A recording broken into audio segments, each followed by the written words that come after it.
Amen, amen. Amen. Yo, Brigitte, are you ready? Then it's now.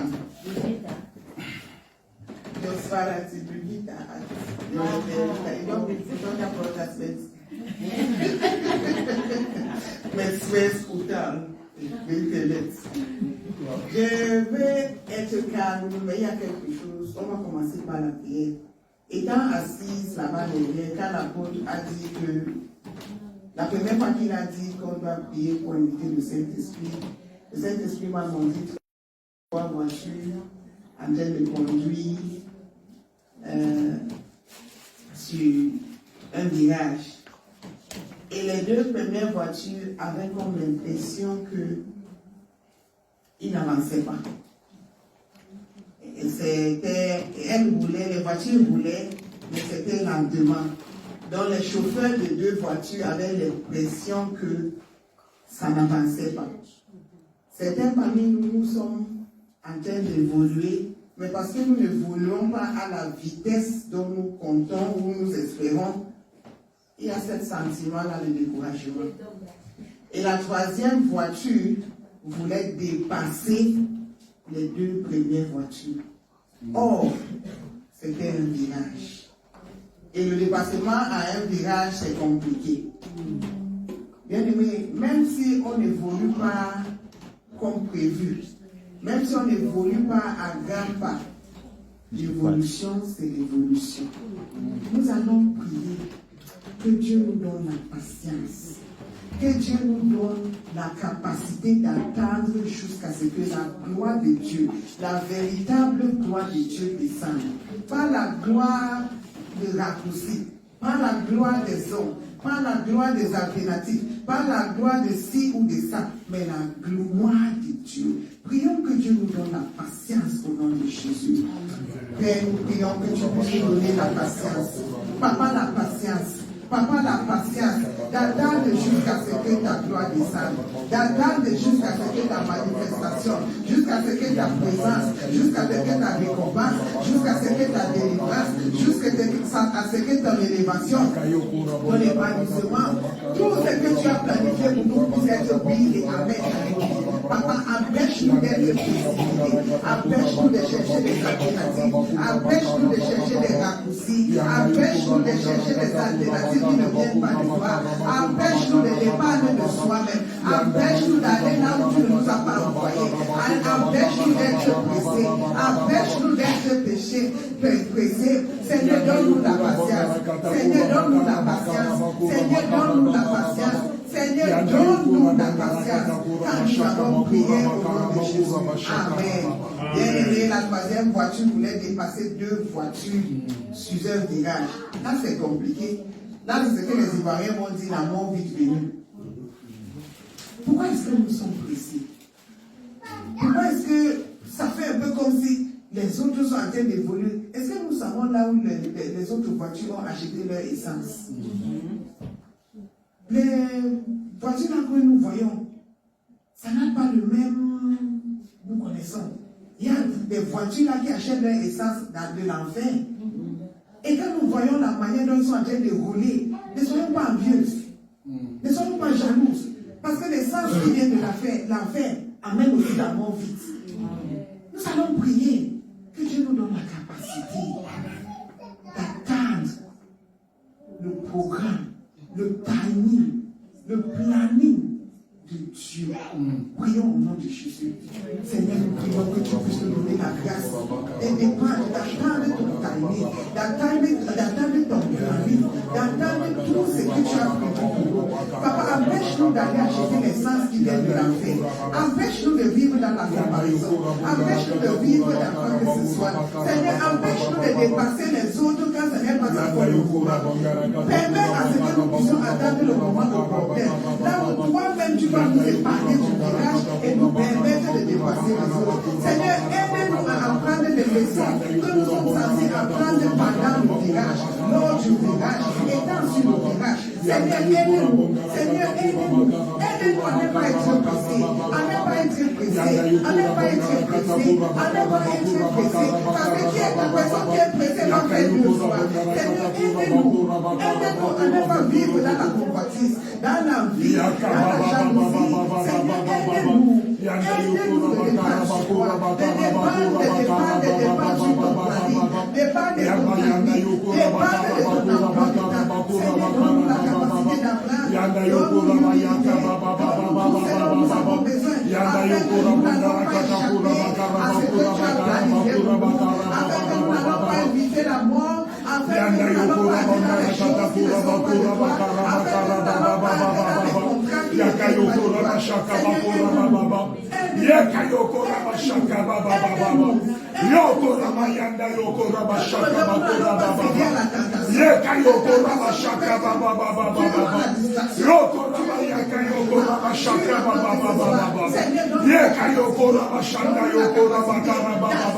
Jusqu'à ce que tu puisses nous donner ce dont tu as planifié pour nous. Parce que c'est seulement les bénédictions de Dieu qui enrichissent et n'ajoutent aucun chagrin. Merci Seigneur Jésus, car nous allons prier avec foi. Au nom de Jésus-Christ. Amen. Amen. Amen. Amen. Maintenant, on peut décoller. Papa, il ne va pas décoller. Bien sûr. Amen, amen. Amen. C'est maintenant que la prédication va commencer. Je dis merci à Dieu pour l'opportunité de partager la parole de Dieu. C'est par sa grâce, c'est par sa miséricorde. Et vous tous, vous savez que mon frère qui fait façon là, on va évoluer ensemble avec le nom de Jésus. Amen. Je dis aussi merci à papa et à maman pour l'opportunité de partager la parole. Vous savez, ce n'est pas donné, c'est une grâce et c'est la raison pour laquelle nous sommes reconnaissants. Amen, amen. Amen. Nous, par la grâce de Dieu, nous avons décidé, ou c'est nous qui avons décidé, ou c'est les autres qui ont décidé, mais on a quand même trouvé que le mois de mars, c'est le mois de maman. J'ai entendu comment maman s'est dit quand elle prêchait la semaine passée, elle a dit que, ou c'est que l'apôtre va commencer à préparer, je n'ai pas lu la réponse, c'est que l'apôtre avait effectivement commencé à préparer, faire tout ce qu'il devait faire à la maison. Je n'ai pas lu la réponse. Mais j'ai ri parce que je suivais sur Facebook. Apôtre aussi à elle de rire. Maman Sylvia a aussi posé une question que comme le mois de mars, c'est le mois de maman, les autres mois là, c'est comment on ne va pas s'occuper de nous. Je n'ai pas aussi eu la réponse. La réponse, j'espère que la réponse va venir au nom de Jésus. Amen. Je disais que j'espère que la réponse va venir au nom de Jésus. Amen. Amen. Amen. Je souhaite la bienvenue à tout un chacun. Quand nous voyons notre papa, nous voyons notre papa partout. Notre maman Candice, toutes les miss de derrière, notre maman Miss Maman Dorica, Miss Maman Rebecca, Miss Maman Bévita, et tous les deux Miss ici. Ah! Plus notre papa Élie, vraiment, soyez les bienvenus dans les institutions. Amen. Nous allons prier. Seigneur, nous te disons merci pour l'opportunité de partager ta parole, car c'est poussé par ton esprit que les gens puissent parler de ta part. Saint-Esprit prend le contrôle, du début jusqu'à la fin. Je m'abandonne entre tes saintes mains. Fais-le-moi ce que tu voudras. Papa, nous prions pour tout et chacun qui est ici présent. Toi qui sondes le cœur, toi qui vois le cœur, toi qui sais ce dont on est en train de traverser. Papa, fais-nous du bien. Fais-nous du bien. Fais-nous du bien à travers ta parole. Laisse que tout et chacun, en quittant de ce lieu, aurait obtenu quelque chose de ta part. Papa, nous avons confiance que dans ta présence, il n'y a que des récompenses, il n'y a que des bénéfices. Papa, donne-nous quelque chose qui va nous pousser à te louer et à t'adorer davantage. Car nous avons prié avec foi au nom de Jésus-Christ. Amen. Amen. Amen. Amen. Amen. Aujourd'hui, nous allons parler sur le thème d'une femme qui a discuté avec Jésus. Une femme qui a discuté avec Jésus. C'est vrai que dans le groupe des mamans, j'ai mis que ça devait être de Jean 4, à partir du verset 1 à 42. Mais quand nous appelons pour le message, Dieu en a changé le verset clé. Certes, on va parler de la dame de Jean 4, mais pas au début. Allons à Esther 4. Esther 4, nous allons commencer à partir de verset 13. Nous allons lire Esther 4, 13 à 17. Esther 4, 13 à 17. Je lis la parole au nom de Jésus. Amen. Mardochée fit répondre à Esther: ne t'imagine pas que tu échapperas seul d'entre tous les Juifs, parce que tu es dans la maison du roi. Car si tu t'étais maintenant, le secours et la délivrance surgiront d'autre part pour les Juifs. Et toi et ta maison de ton père, vous périrez. Et qui sait, si ce n'est pas pour un temps comme celui-ci que tu es parvenu à la royauté.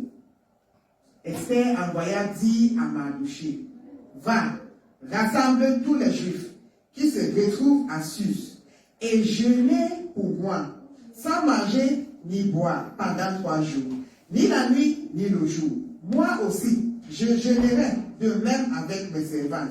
Puis j'entrerai chez le roi, malgré la loi. Et si je dois périr, je périrai.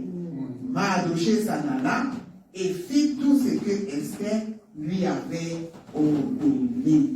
Alléluia. Amen. Je pense qu'on a eu le thème malgré la loi, nous enterrons chez le roi. Et nous avons vu l'évidence de cette thème-là. Mais aujourd'hui, nous sommes face à une situation où, bien aimé, il y a des complications. Voilà que nous connaissons tous l'histoire. Aman et son groupe veulent exterminer, veulent éliminer toute la famille d'Esther, tous les membres c'est-à-dire tous les gens de la nation d'Esther. Mais comme Dieu est Dieu, ils réussissent à faire à ce que tout le monde est au courant. Et puis, à force d'être au courant, Mardochée informe Esther. Mais Esther, par rapport à la peur, Esther est jeune, Esther n'a pas d'expérience, Esther a peur, Esther est ci, Esther est ça. Elle a envoyé un message à Mardochée. Et Mardochée lui a aussi répondu avec un message d'encouragement pour lui dire que, est-ce que tu sais, ou bien ne sais-tu pas que tu es devenue reine, tu as accédé à la royauté par rapport à des circonstances pareilles?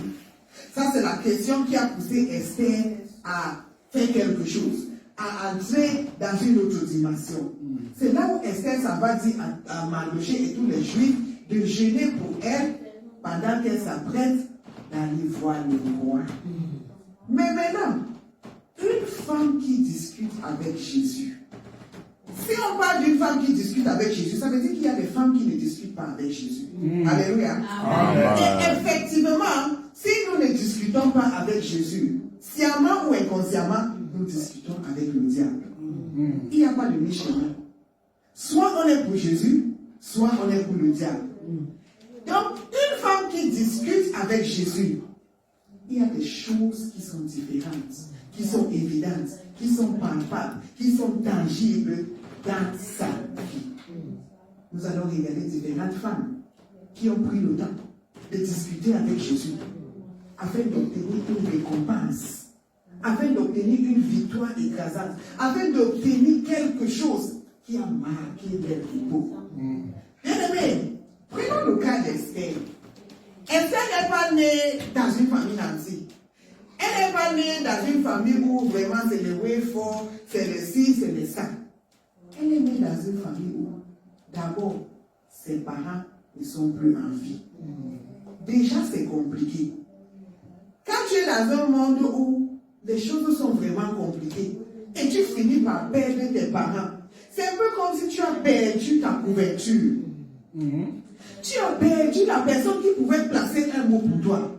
Tu as perdu la personne qui pouvait intercéder pour toi. Mon papa a l'habitude de dire que c'est le poussin qui est orphelin qu'on utilise pour donner à manger aux étrangers.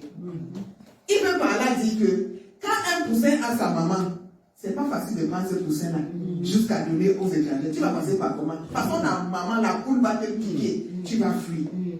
Mais comme le poussin n'a pas de maman, tout le monde peut se permettre de faire quoi que ce soit. C'est un peu comme ça que Esther se retrouve. Poussin. Et pour elle, c'est même pire. Sans papa, sans maman.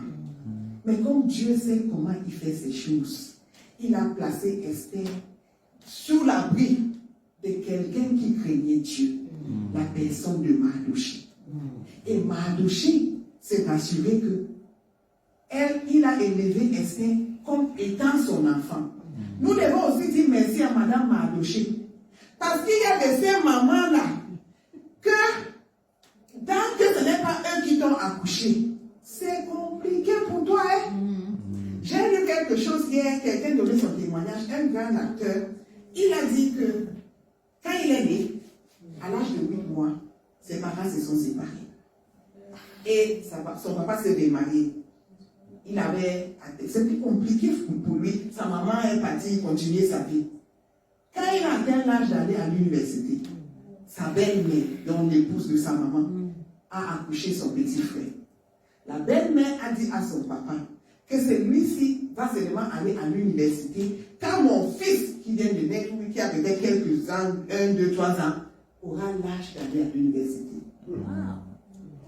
À d'autres termes, elle est en train de dire que si véritablement il doit aller à l'université, il doit attendre au moins 12 ans, 16 ans, 18 ans. La méchanceté a des niveaux dans ce monde. C'est la raison pour laquelle nous devons dire merci aussi à Madame Mardoché. Le simple fait que, même la Bible ne parle pas d'elle, mais la façon dont la Bible parle d'Esther, on est en train de voir que Esther a grandi dans une maison où il y avait de l'amour, où il y avait la compassion, où il y avait le respect. Nos enfants sont une réflexion de l'état de la maison. Amen. La façon dont l'enfant se comporte ailleurs, c'est une réflexion de ce qui se passe à la maison. Vous savez, parfois, surtout à la maison, nous avons l'habitude d'appeler le nom de ci, appeler le nom de ça, appeler tel. Les enfants, parfois, ne filtrent pas comme les adultes. Les enfants ont la capacité de dire, hey, maman, voilà la tante là que tu as appelé son nom l'autre jour pour dire qu'elle est méchante. Voilà les enfants. Et toi, adulte, dans la honte, tu me dis, tais-toi. Mais l'enfant a dit ce qu'il ou elle a entendu, comment vous avez dit à la maison. Les enfants sont les radios, les télévisions de ce qui se passe à la maison. Esther est en train de refléter le fait que à la maison, tout allait bien. Mais maintenant, malgré le fait que tout allait bien, il y a des limites à ce que l'homme peut faire pour une autre personne. Esther devait affronter son destin avec Dieu. Esther devait faire face aux murailles, à sa montagne. C'est la raison pour laquelle Mardoché a dit à Esther, ne reste pas là croire que parce que tu es dans la royauté ou tu es dans le palais, tu seras épargné. Si tu ne nous aides pas, c'est toi et ta famille, pas lui. Mais maintenant, elle et sa famille qui vont périr. En d'autres termes, il est en train de dire à Esther que il est l'heure d'aller discuter avec ton Dieu. Alléluia. Amen. Alléluia. Amen. Quand la vie nous bouscule, quand ça fait un peu comme si plus on essaye, plus on échoue. Plus on essaye de grimper, plus on ne fait que monter. Plus on essaye d'avancer, plus on ne fait que reculer. Bien aimé, ce n'est pas le temps d'appeler ci ou ça. Ce n'est pas le temps d'organiser des conférences. Ce n'est pas le temps de faire des conférences, des appels de ci et ça. C'est le temps de t'enfermer et de discuter avec ton Dieu. Amen. Bien-aimé, un homme peut te donner un coup de main, mais la plupart des temps, le coup de main, là, ça vient avec un grand prix. Et un homme aussi peut te donner un coup de main selon ses capacités, selon ses limites. Mais il y a des moments dans la vie que le secours ne vient ni de l'Orient ni de l'Occident. Que le secours ne vient pas de ta connexion. Le secours ne vient pas de ta beauté. Le secours ne vient pas de qui tu connais ou qui tu ne connais pas. Le secours ne vient pas de qui t'aime ou qui te déteste. Le seul secours vient de Dieu. Amen. Amen. Bien-aimé, quelle est cette situation qui t'a ôté le sommeil?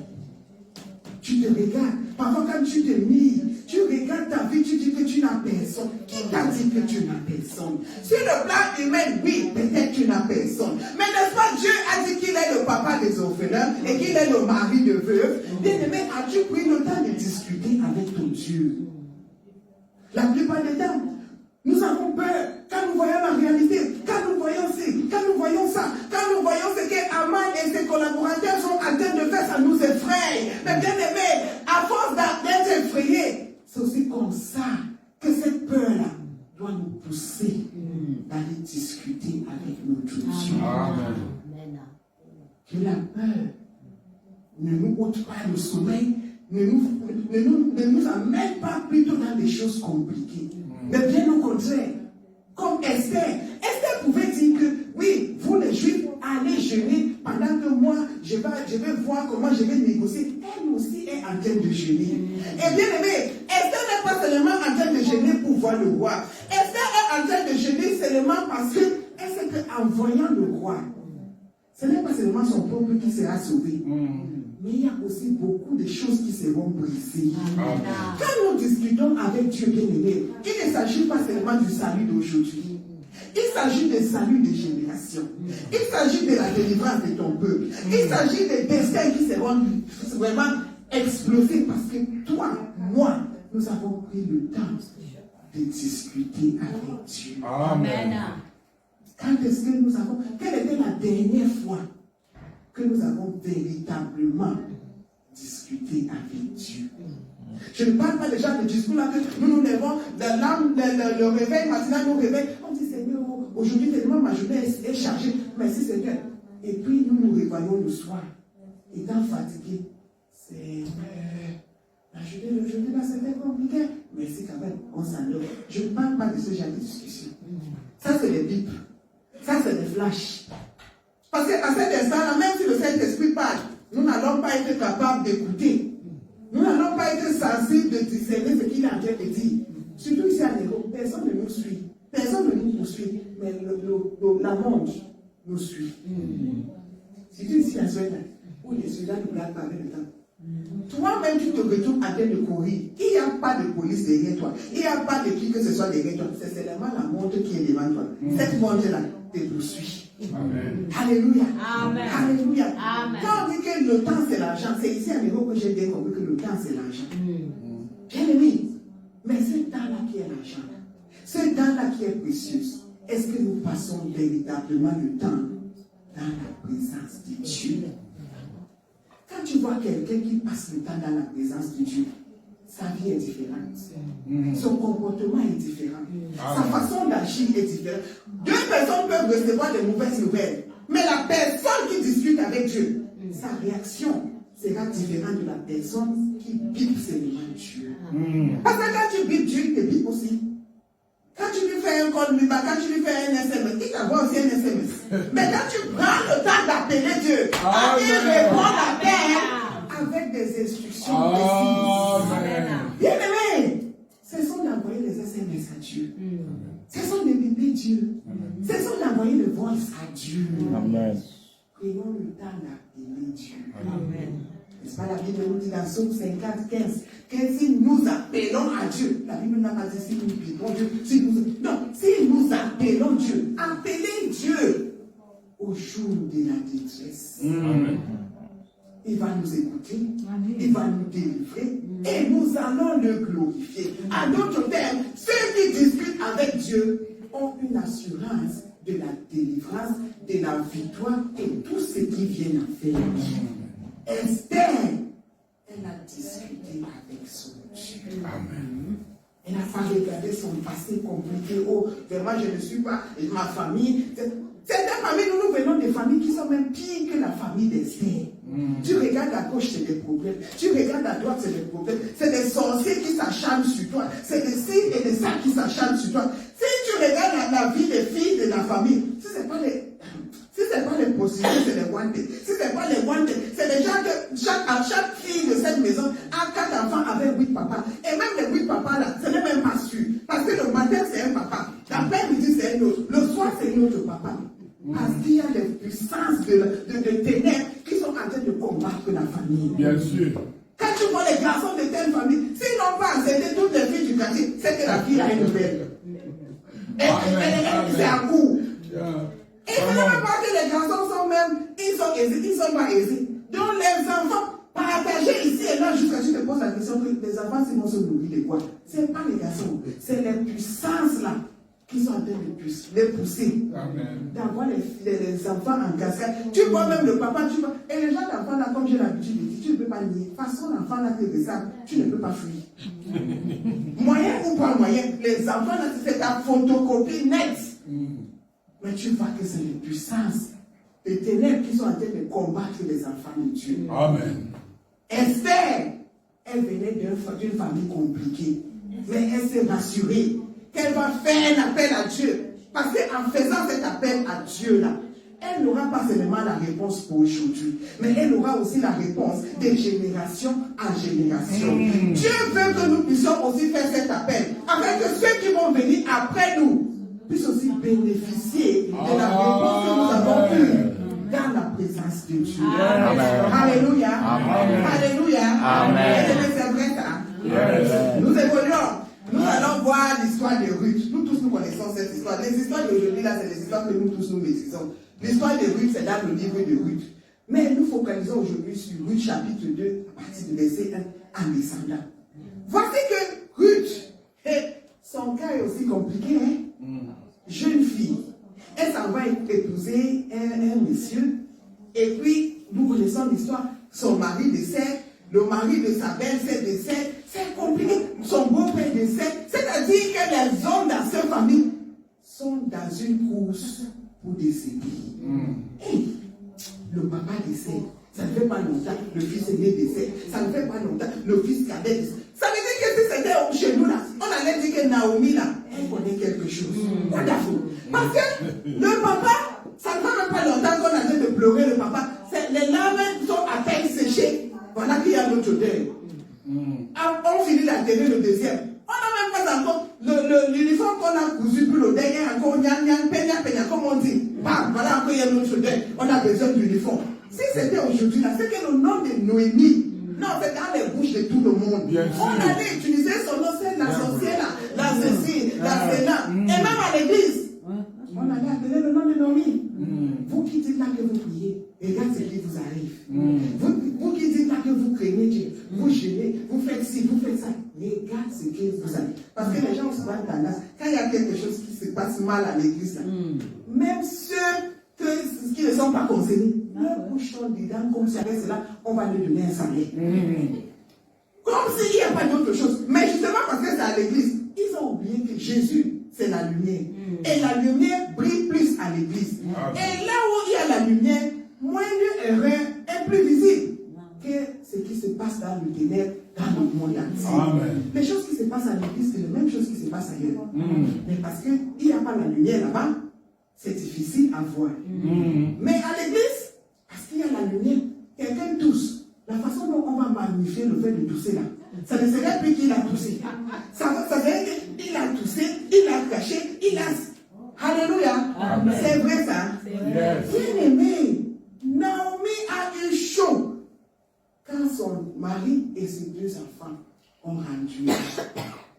Ruth était là, en train de voir la réaction, le comportement d'une maman qui discute avec Dieu. Amen.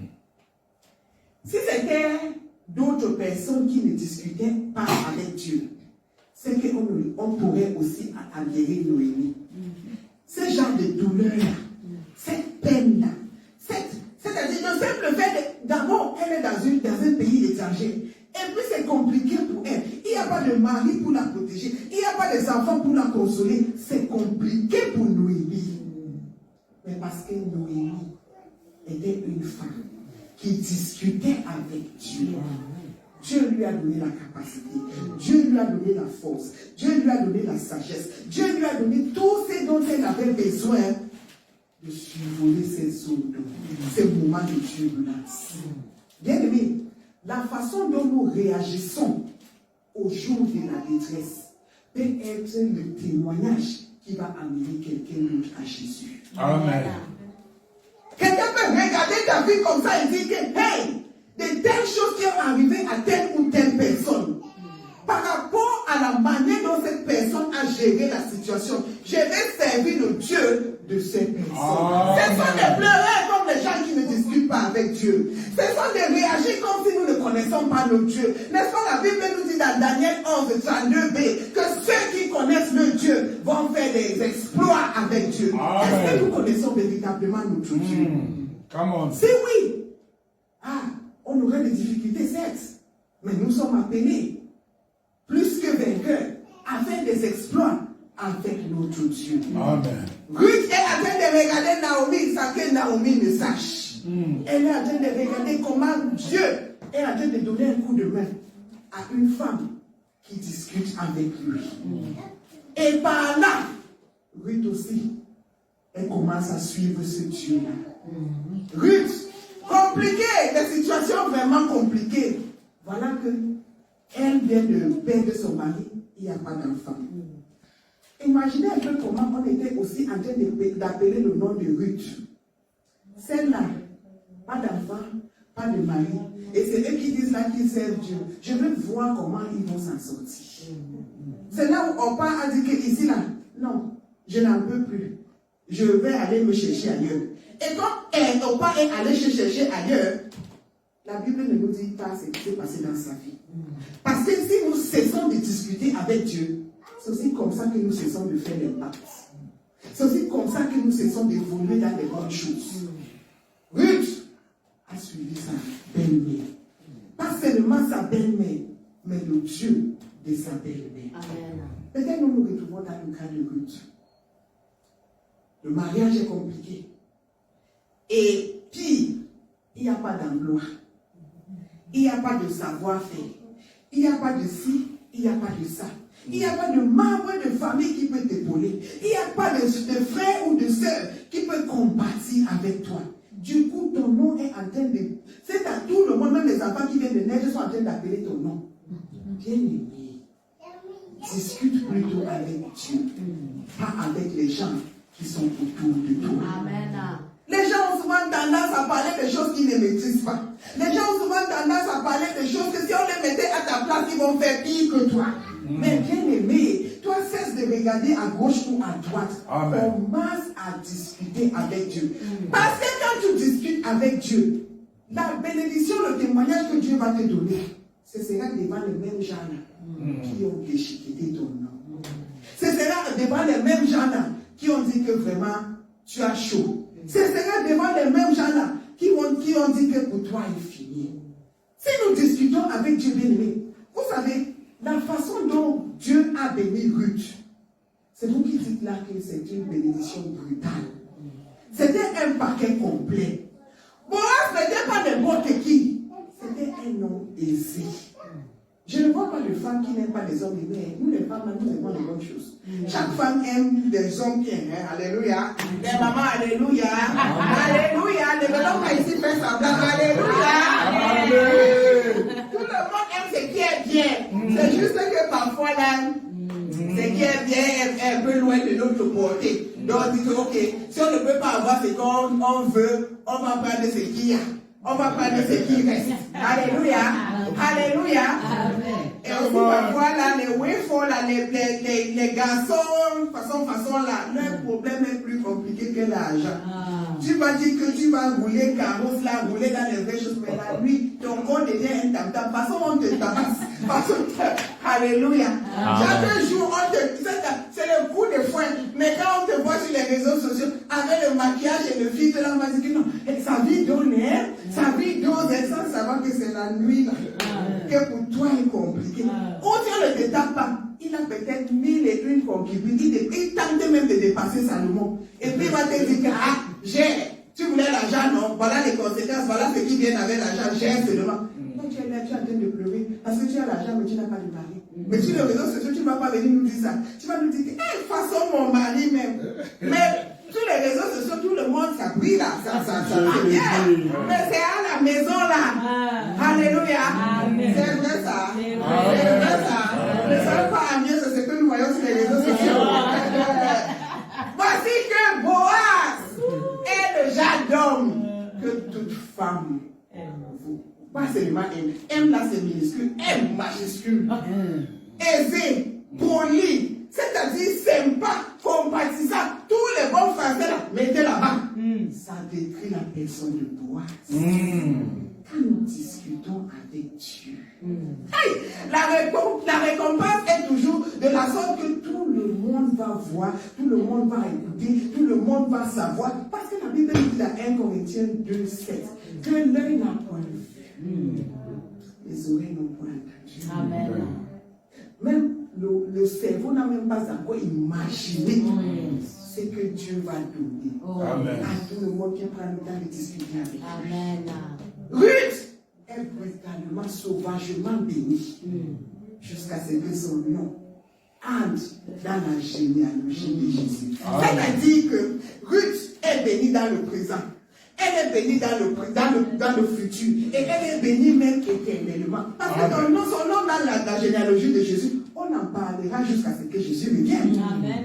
Quand Dieu nous bénisse, bien aimé, c'est évident jusqu'à ce que même les aveugles vont voir. Mais ça, c'est à condition que nous passons le temps de discuter avec Dieu. Amen. Ruth avait des alternatives. Elle pourrait entrer dans la prostitution. Elle pourrait entrer dans la loi. Elle pourrait entrer dans le ci. Elle pourrait entrer dans le ça. Mais parce que Naomi a bien géré, elle a dit que je vais connaître le Dieu de cette maman. Cette maman qui n'a pas l'air de grandes choses. Sa façon de faire me plaît. Et je vois que c'est Dieu qui l'aide à faire ce qu'elle fait. Je vais m'abonner dans la chaîne de YouTube de ce Dieu-là. Effectivement, elle a eu des abonnés jusqu'à ce qu'aujourd'hui, on en parle bien. Alléluia. Alléluia. C'est vrai ça? Yes. Une autre femme qui a pris le temps de discuter avec son Dieu, c'est la maman de Déborah, Juge 4, à partir du verset 1. C'est une maman. C'est-à-dire, quand nous lisons l'histoire de cette dame, l'image qui est là, ce n'est pas une maman façon. C'était une maman posée. Déjà, les mamans que quand tu les regardes, tu dis que non. Quand je vais grandir, je vais être comme toi.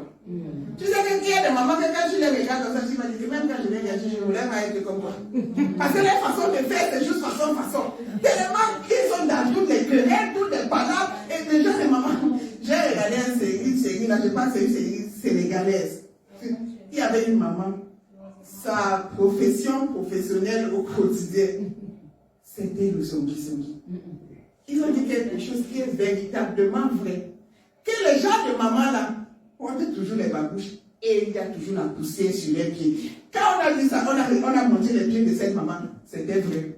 Des petites sandales là, avec des poussières pas possibles. Parce que tellement elle est occupée, elle doit ramasser les formations d'ici, aller livrer là-bas. Si cette dame là devait être payée, elle devait être vraiment bien payée parce qu'elle faisait bien son travail. Il n'y avait aucune information qui l'échappait. Même ce qu'on essayait de cacher, c'est même quand on essayait de cacher là, qu'elle creusait davantage jusqu'à ce qu'elle trouvait. Et les gens, les pieds de maman là sont toujours minces. Mais c'est parce que tellement il n'y a pas de repos. Elle monte, il descend, elle monte, elle descend. Quand toi à ma place, toi à ta place, tu aimerais être comme les gens de maman là quand tu grandis. Jamais. Bien aimé. Quand nous sommes les gens de maman là, même les petits enfants vont nous manquer de respect.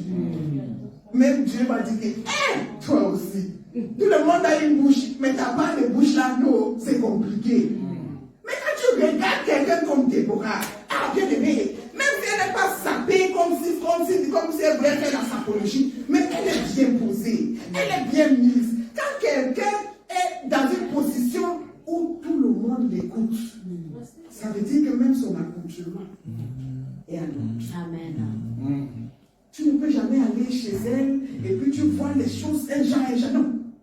Son accoutrement est à l'autre. Son environnement est à l'autre. Ça veut dire que même ses amis, le choix de ses amis est à l'autre. Elle ne s'associe pas avec les gens là, les gens des mamans là qui t'amènent seulement les informations des autres et c'est toujours les mauvaises informations, jamais les bonnes nouvelles. Elle n'a pas déjà le compagnie. Il n'y a pas le temps pour ces choses-là. Parce que qui s'assemble, c'est les femmes. Tu ne peux pas être une maman qui est bien mise qui fait de ton mieux pour garder ta réputation, tu peux rester intègre et tu es entouré de gens qui vont salir ton nom. Jamais. Déborah s'est rassurée que son environnement était un homme bien aimé. La Bible ne nous parle pas des enfants biologiques de Déborah. C'est-à-dire que maman là, c'est pas seulement pour ceux qui sont passés par la salle d'accouchement. Alléluia. Amen. Alléluia. Amen. Parce qu'il y a même des mamans qui sont passées par la salle d'accouchement, qui sont moins mamans que certaines mamans qui n'ont pas encore passé par la salle d'accouchement. La salle d'accouchement qui compte dans cette vie, c'est la salle d'accouchement spirituelle, où une maman travaille pour accoucher des destins et non des enfants. Nous pouvons accoucher des enfants, mais ce qui compte, c'est le destin de ces enfants-là. Les enfants s'accouchent sur le plan physique, mais les destins s'accouchent sur le plan spirituel. C'est la raison pour laquelle, malgré le fait que Marie était comme elle était là, Marie sauvegardait l'information de Jésus. Elle était en train de préparer l'accouchement du ministère de Jésus. Amen. C'est la raison pour laquelle dans Jean 2, ce n'est pas possible que Jésus puisse faire sa première miracle dans l'absence de Marie. Marie n'avait seulement accouché sur le plan physique, mais elle attendait le moment opportun. À travers ce qu'elle avait rassemblé, l'information et tout ça là, pour que le jour J, même si Jésus dit que, hey, madame, ce n'est pas encore mon tour, ce n'est pas encore mon moment, ce n'est pas encore mon temps, Marie ne va pas prêter attention. Marie va seulement se tourner vers les serviteurs et dire que faites tout ce qu'il vous demande de faire. Parce qu'à travers ce qu'elle avait entassé, elle a compris que le moment est venu. Amen. De cet accouchement spirituel. Amen. Toi, maman, qu'est-ce que nous sommes en train d'entasser pour l'accouchement spirituel de destin pour nos enfants? C'est parmi nous, c'est même nous qui détruisons le destin de nos enfants. Façon nous parlons de nos enfants.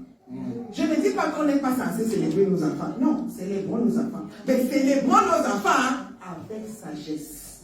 C'est pas tout le monde qui applaudit les hauts faits, les exploits de ton enfant qui est en train de le faire avec un bon cœur.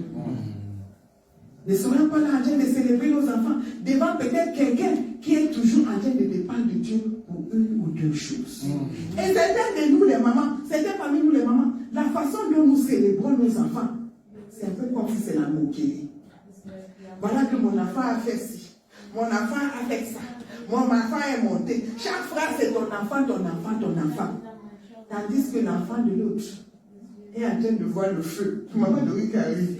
C'est quelque chose qui va nous pousser à rire, mais à réfléchir.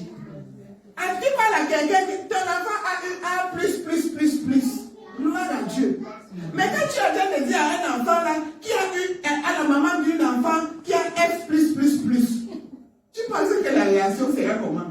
Bien aimé, soyons réels. Soyons honnêtes. Soyons sages.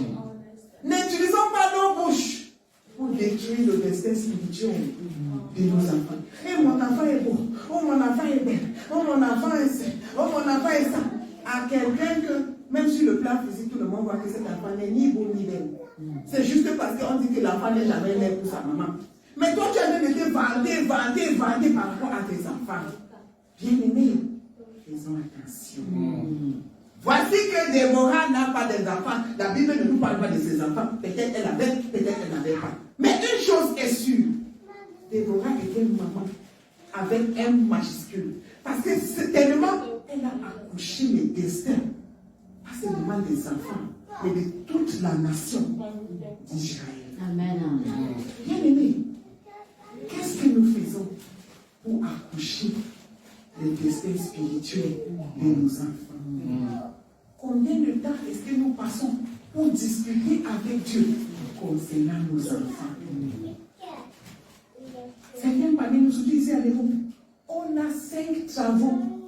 Le matin, on quitte la maison, C'est seulement par téléphone qu'on parle à nos enfants. Et il y a la nourriture dans le micro-ondes. Et quand tu finis, il faut chauffer ici. Quand tu finis, il faut allumer la télé comme ça. Après, quand tu finis, il faut faire. Papa est venu. Après, papa qui est venu, le père n'a pas de minutes, il va chauffer. Au téléphone. Et quand tu rentres le soir, parce que le corps n'est pas du bois, le corps est fatigué. L'enfant va même te poser une question. Va prendre ton iPad. C'est quelque chose d'affaire de l'iPad.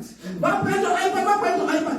Le iPad est devenu la maman, la pièce, le professeur, le ceci, le cela, l'enfant.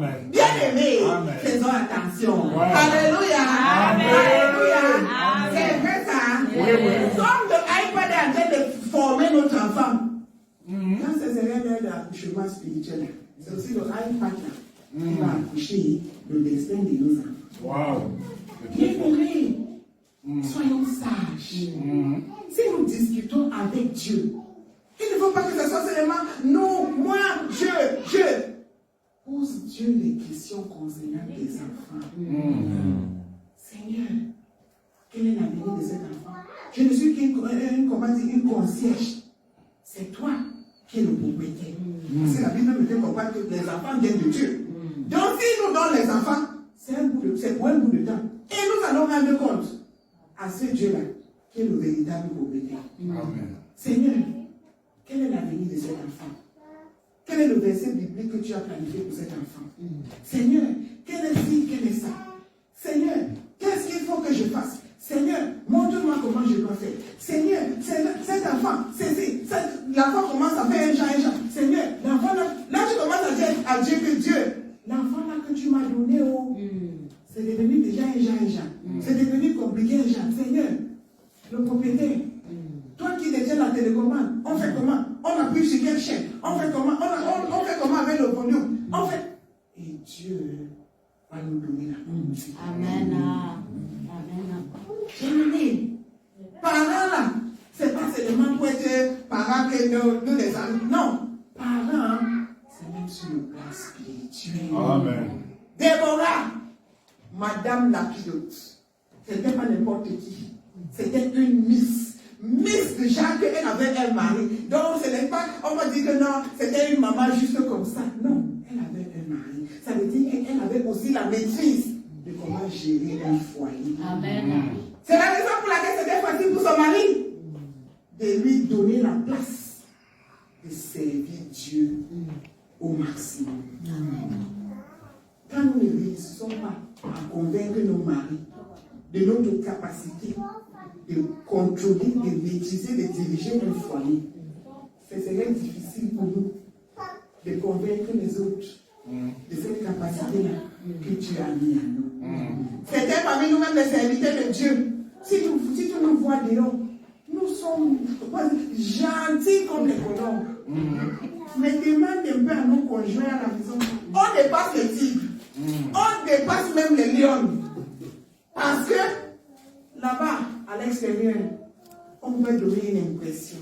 Il y a les caméras, il y a les réseaux sociaux, il y a ceci. Mais comme à la maison, il n'y a pas de caméras. Nous sommes devenus des bêtes sauvages. Mais même s'il n'y a pas de caméras à la maison, Dieu, il a sa caméra. Amen. Dieu, il voit tout. Yes. Dieu, il sait tout. Dieu corrige tout. Amen. Alléluia. Amen. Alléluia. Amen. Déborah était une bonne femme. Lapidote aussi était un bon papa. Mais aujourd'hui, nous ne parlons pas de papa. C'est la raison pour laquelle Lapidote pouvait laisser sa femme de servir la nation d'Israël. Si toi, moi, nous passons le temps à discuter avec Dieu, cette situation-là qui a bouleversé la famille de génération en génération, Dieu peut donner la solution à travers toi, à travers moi. Yes. Israël, il traversait des moments difficiles où même les hommes, les soldats formés étaient dans la peur par rapport à ce que l'ennemi était en train de faire à Israël. Mais parce que Déborah a pris le temps de discuter avec son Dieu, elle a reçu la bonne information. Une information convaincante. Une information qui devait délivrer toute la nation d'Israël. Ça fait longtemps que cette malédiction, cette sécheresse, c'est ceci, c'est cela, est en train de traîner dans ta famille, est en train de traîner dans ta nation. Dieu veut que tu puisses faire appel à lui. Pour qu'il te donne le code, pour qu'il te donne ceci, pour qu'il te donne les repères, pour qu'il te donne la conduite à tenir, afin que, à travers toi, une nation ou des nations du monde entier puissent être délivrées et libérées. Amen. Mais c'est à condition que nous passons du temps à discuter. Amen. J'ai bien dit discuter, pas monologuer. Certains parmi nous, c'est le monologue. Seigneur, je veux, je désire, je demande, je. Et quand tu finis de parler, pap, tu coupes l'appel. Oh, l'appel, c'est un dialogue. Tu parles, le Saint-Esprit parle. Ouais. Et quand il parle et que nous n'écoutons pas, c'est nous les pédantes. Aimés, discutons avec Dieu. Amen. Notre ville, si Vesteros, quand est-ce que nous avons pris le temps de prier, d'intercéder pour cette ville? On va dire que j'ai même d'abord mon sujet de prière rempli. Est-ce que j'ai même d'abord fini de prier pour moi-même avant d'aller prier pour le sujet du... Ça ne te concerne pas. Ça a concerné Déborah. Déborah avait ses propres sujets de prière. Mais elle a quand même pris le temps d'intercéder pour sa nation. Ayons cette habitude-là, d'intercéder pour là où nous sommes en train de vivre. Parce que si ça va bien pour nous, ça va aussi aller bien pour ceux qui nous entourent. Amen. Et il y aura moins de jalousie, il y aura moins de convoitise, il y aura moins de ci, il y aura moins de ça. C'est quand c'est une seule personne qui est bénie, là, ça pousse les autres à vouloir rabaisser cette personne. Yes. Mais quand il y a une bénédiction qui est partagée jusqu'à ce que tout le monde a sa petite portion, ça serait un peu difficile pour que la jalousie puisse prendre de l'ampleur. Déborah, à travers ses mains et ses discussions avec Jésus, s'est rassuré qu'Israël a connu sa délivrance. Amen. L'espérance doit connaître sa délivrance. Amen. La famille doit connaître sa délivrance. Amen. Le lieu de travail doit connaître sa délivrance. Amen. Là où tu es en train de fréquenter, les amis qui t'entourent, tout le monde qui est autour de toi doit connaître sa délivrance. Amen. Et ça, c'est à condition que nous passons le temps à discuter avec Jésus. Amen. Alléluia. Amen. Alléluia. Amen. C'est vrai ça? Yes. Amen. Amen. Nous allons chuter avec les derniers exemples. Et c'est les derniers exemples là qui sont les plus compliqués. Tout ce que j'ai cité là, c'est compliqué. Mais les deux là, ils sont même trois dans cette catégorie. Il y a même plus, mais non trois. Dans cette catégorie là, c'est les gens qui ont le passé compliqué. Les gens de passé là, que même quand on utilise le passé composé, ça ne va pas composer. Ça ne va pas donner. Même si on utilise le passé récent là, ça ne suffit pas pour décrire le passé. Les gens comme le mari de Magdala, et regardez, il y a des termes, des temps en français, là, même quand on conjugue le verbe là, ça ne donne pas. Parce que l'élément de passé est compliqué. Marie de Magdala. La Bible ne nous dit pas qu'elle est prostituée. Mais, si nous lions tout ce qui s'est passé de cette dame, c'est elle qui a attrapé en adultère en Jean chapitre 8. Mais après sa rencontre avec Jésus, bien aimé, il n'y a personne qui discute avec Jésus et qui reste pareil. Amen. Non, c'est que la discussion là, il y avait un problème avec le réseau. Ou bien tu n'as pas bien chargé ton téléphone. Ou bien tu n'as pas payé les factures pour ton téléphone. Parce qu'une bonne discussion avec Jésus, non, ça termine toujours en bien. Amen. Marie de Magdala, c'est elle que la Bible nous dit dans Luc chapitre 8, verset 2. Marie chez qui 7 démons ont été chassés. Bien aimé, un seul démon tourne la tête de tout le monde. Et puis quelqu'un n'a pas 2, n'a pas 3, n'a pas 7 démons. Donc imaginez un peu la vie de telle personne. Tellement c'était compliqué pour elle. Mais après sa délivrance, elle a commencé à discuter avec Jésus. Jusqu'à ce que c'est Marie de Magdala qui est en train de diriger les femmes qui sont dans le ministère, qui sont au service de Jésus. Et cela veut dire que quand nous passons le temps à discuter avec Jésus, il n'y a pas de limite qu'on ne peut pas dépasser. Il n'y a pas de niveau qu'on ne peut pas atteindre. Il n'y a pas de bénédiction qu'on ne peut pas obtenir. Oui, ton passé peut être compliqué. Mais ce n'est pas vous qui dites en bon français que le temps passé ne revient pas. Cesse de pleurer. Ça fait longtemps. Tu es en train de vivre dans le rejet, dans le regret. Oh, si je savais, si je savais. Mais depuis que tu dis que si je savais, qu'est-ce qui change? Rien ne change. Un peu comme la vie de Rahab. La Bible nous déclare son histoire dans Josué 2. Prostituée, là, la Bible nous dit carrément que c'était une prostituée. Et ce n'est pas n'importe quelle prostituée. C'est une prostituée de luxe. Une prostituée de marque. Ce n'est pas les prostituées monnaie là où qui se tenaient au bord de la route. Non, c'était les prostituées qu'on devait pour Katit. On devait s'aligner pour pouvoir avoir accès au moment de Ricari. Alléluia. Amen. Oui, parce que même dans chaque métier, il y a des niveaux.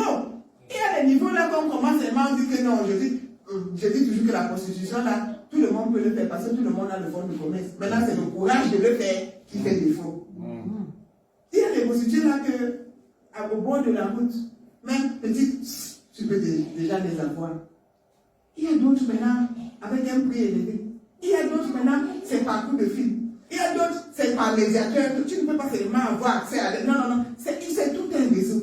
Et Rahab faisait partie de ces réseaux-là. Parce que le roi avait le numéro de Rahab. Hey, Massa! Le genre de prostituée là, quand tu vois seulement leur accoutrement, toi en tant que client, tu vas te regarder deux fois. Tu vas te poser les questions. Tu vas te poser les questions si véritablement tu es sûr de ce que tu veux. Tu regardes ta poche comme ça, tu dis que toi, pauvre fonctionnaire, tu dis qu'à la nuit, si tu as réussi à payer les factures, est-ce qu'il y aura à manger chez moi? Ce n'était pas pour les clients façon.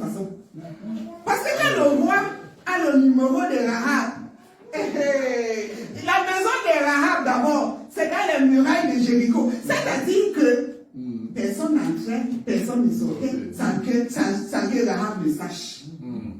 Elle avait un réseau pas possible, mais elle était une prostituée. Wow. Une prostituée informée des bienfaits de Dieu.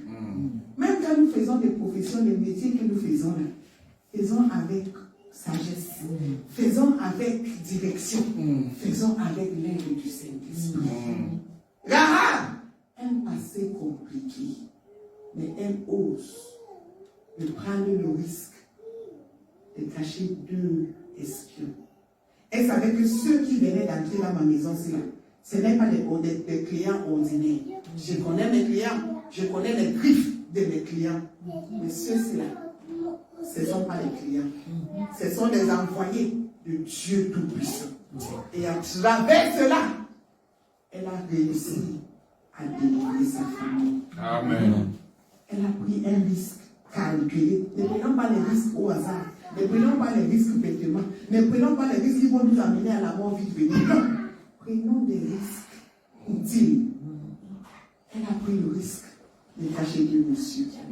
Et elle les a dit, par rapport à ce que je fais pour vous, vous allez aussi sauver moi et ma famille.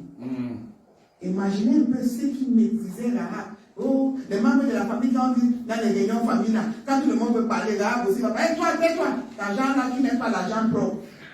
Voilà que le moment est venu. C'est Rahab qui n'avait pas l'argent propre là, qui était censé noter, mettre le nom de la liste de ceux qui devront être sauvés. Bien aimé, notre passé peut être compliqué. Oui. Tu as fait des choses dont tu n'es pas fier. Tu as fait des choses dont tu regrettes. J'ai fait des choses que s'il était possible, si je pouvais aller en arrière, j'allais aller en arrière pour changer. Mais comme ce n'est pas possible, on dit qu'un poisson fumé, on ne régresse qu'un poisson fumé. C'est déjà régressé, c'est régressé. On fait donc comment? On avance. Et on avance en quoi faisant? En discutant avec Jésus. Amen. Et c'est la raison pour laquelle notre maman de Jean chapitre 4, 1 à 42. Une maman dont toute la ville parlait de son histoire. J'ai l'habitude de dire que de telles mamans, quand elles venaient vers un couple, c'est sûr que les mamans dans le couple là allaient donner les lunettes des lunettes de soleil là, à leur mari, ou bien carrément tourner leur regard, pardon, ne regarde pas celle-là, parce que tu peux la regarder comme ça, elle va hypnotiser. Parce que d'avoir 5 maris dans une même ville, et même le 5e mari n'est pas ton mari, en d'autres termes, tu as arraché le mari d'une autre personne. Wonderful. Si tu as pu avoir 5, qu'est-ce qui t'empêche d'avoir 6, 7? Et tu continues. It's really Wahala, Rebecca. Alléluia. Amen, amen. Amen, amen. Amen. Mais cette dame, quand elle a discuté avec Jésus, elle qui évitait les gens, elle qui ne voulait rien avoir avec la même ville dans laquelle elle habitait, est partie à la recherche des habitants de cette même vie. Quand nous rencontrons Jésus, Jésus ne change pas le passé, mais Jésus nous rend capable de vivre dans le présent et d'embellir l'avenir. Yes. Bien-aimés, cessons d'être découragés, cessons d'être ci, cessons d'être ça. Nous ne pouvons pas empêcher les gens de parler. Les gens ont leur bouche et ils ont la capacité de dire ce qu'ils veulent dire.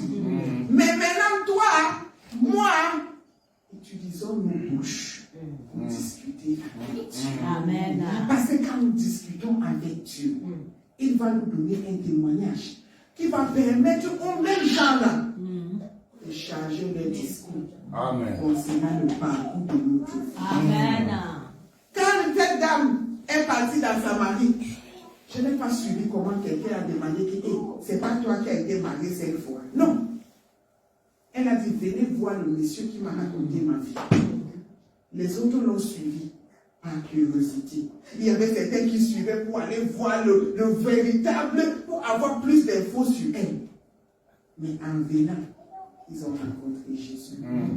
Jésus, c'est le seul nom que quand on appelle le nom de Jésus, même aujourd'hui, ça provoque des réactions à tort et à travers. Amen.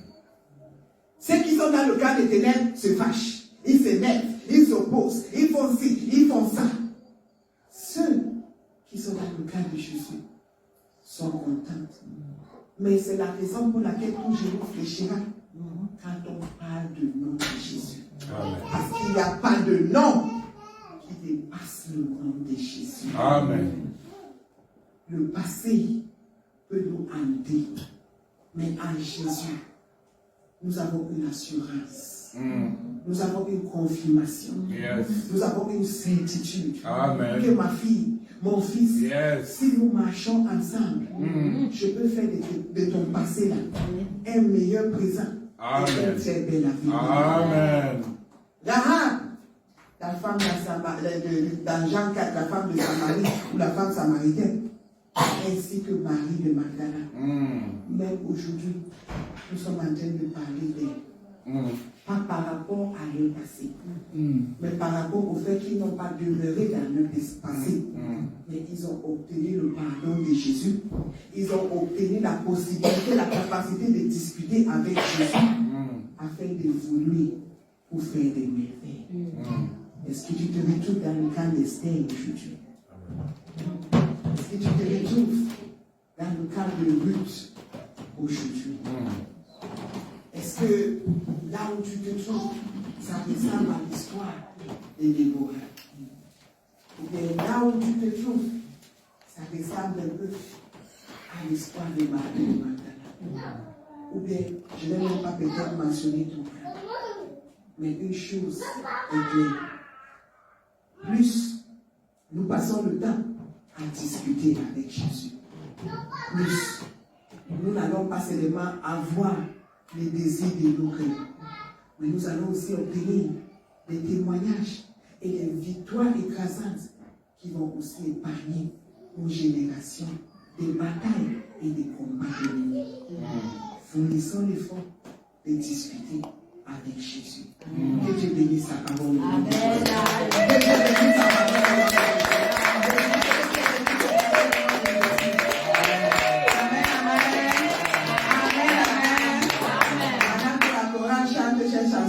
Il a reçu le nom, ô Jésus de tout nom. Nous allons nous apprêter à prier.